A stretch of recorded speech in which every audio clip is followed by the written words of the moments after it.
L'expérimentation avant tout. À travers la conscience de soi. C'est pas juste un diagnostic de comment je suis à ce moment-là. Être soi, être vrai en fait. Pousser la réflexion et se dire en quoi j'ai été responsable de ce qui se passe.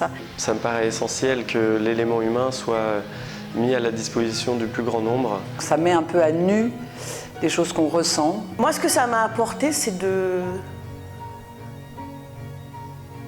savoir qui je suis en fait.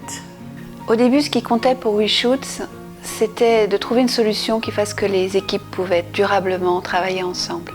Sa première mission, ça a été d'embarquer des gens en sous-marin pendant la guerre de Corée, dans des temps de grande pression, et d'étudier un peu la compatibilité des personnes, comment optimiser le transport en sous-marin. Et puis après, sa véritable découverte, ça a été de comprendre que l'estime de soi de chaque personne a un impact véritable sur la performance des équipes. Donc à partir de là, ce que l'approche propose, c'est un travail de conscience de soi, de ses fonctionnements, mais pas que.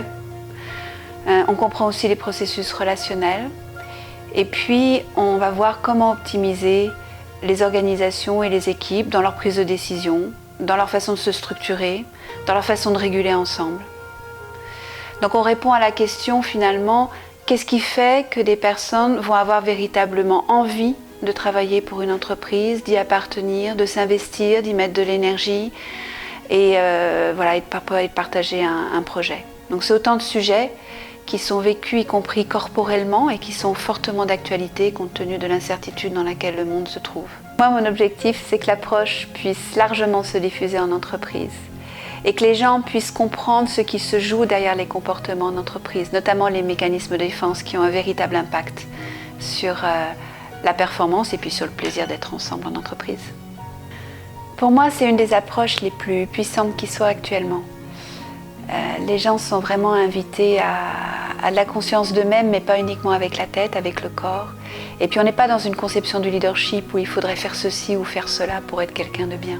C'est vraiment l'invitation à aider les gens à ce qu'ils se rencontrent eux-mêmes et du coup qu'ils puissent rencontrer les autres et comprendre ce qu'eux-mêmes projettent sur les gens et ce que les gens projettent sur eux. Donc dans une époque assez tourmentée, aider les gens à retrouver eux-mêmes et à faire des vrais choix pour être en entreprise, je trouve que c'est vachement important.